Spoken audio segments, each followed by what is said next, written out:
તો હાલો મિત્રો, હવે ભૂકો ભરાઈ ગયો છે ટ્રેક્ટર પાછળ. હવે જઈ રહ્યો છું ઘરે. ધીરે ધીરે ઘરે પહોંચી જાય તો સારું, કેમ કે પાછળ ભર્યો છે ભૂકો. મારા વિડીયો કેવા લાગે તમે મને કોમેન્ટમાં કહેજો. નવા નવા વિડીયો જોવા માટે મારી ચેનલ સબસ્ક્રાઈબ કરી નાખજો.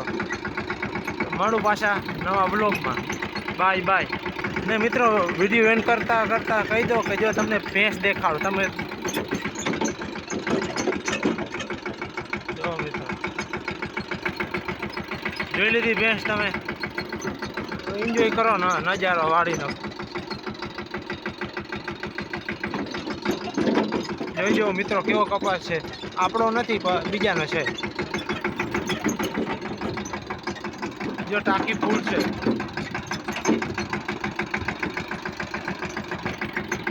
જોઈજો મિત્રો કેવો છે નજારો. તો મિત્રો નજારો જો આ ઘરે વાડીએથી ઘરે જવાનો ટ્રેક્ટરનો. થોડા સમયમાં મોટું ટ્રેક્ટર પર છોડાવવું જોશે, નહીં હાલે. તો હાલો મિત્રો, આ વિડીયોનું એન્ડિંગ કરી નાખી. જય માતા, જય માં મોગલ, જય આશાપુરામાં.